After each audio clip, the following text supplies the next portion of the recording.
গত ৬ ফেব্রুয়ারি রাতে বঙ্গোপসাগর থেকে মাছ শিকার শেষে তীরে ফিরছিল এফবি মা নামের একটি ফিশিং বোট। পায়রা বন্দর সংলগ্ন সমুদ্র মোহনায় এসে পৌঁছালে একদল জলদস্যু তাদের ট্রলারে ছররা গুলি চালায়। এতে ট্রলারে থাকা জেলে জালাল শরীফ, শাহ আলম ও মিজানুর রহমান গুলিবিদ্ধ হন। এ সময় বাকি জেলেদের অস্ত্রের মুখে জিম্মি করে ট্রলারে থাকা ইলিশ ও জ্বালানি তেল সহ ৫ লাখ টাকার মালামাল লুট করে নিয়ে যায়।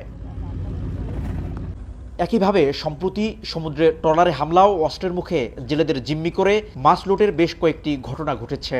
বঙ্গোপসাগরে নতুন করে জলদস্যুদের উৎপাত বাড়ায় আতঙ্কে জেলেরা। তবুও পেটের দায়ে জীবননাশের শঙ্কা নিয়ে সমুদ্রে মাছ শিকারে যাচ্ছেন তারা।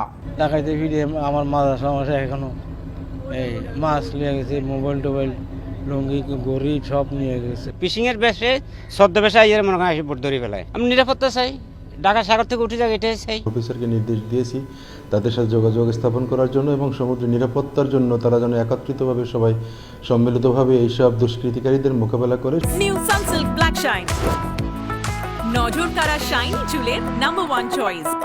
সমুদ্র উপকূলের নিকটবর্তী এলাকায় জলদস্যুর হামলা চালালেও প্রশাসনের তেমন তৎপরতা লক্ষ্য করা যাচ্ছে না।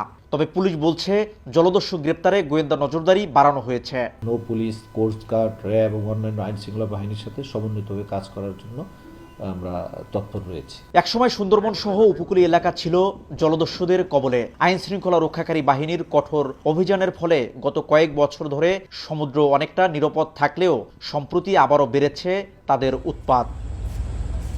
সমুদ্র উপকূলবর্তী জেলা পটুয়াখালীর অধিকাংশ মানুষই মৎস্য পেশার উপর নির্ভরশীল। এ জেলায় ৮৬,০০০ নিবন্ধিত জেলে রয়েছে। এর বাইরেও অন্তত ১.৫ লাখ মানুষ মাছ শিকার করে জীবিকা নির্বাহ করেন। শিকদার জাবির হোসেন, সময় সংবাদ, পটুয়াখালী।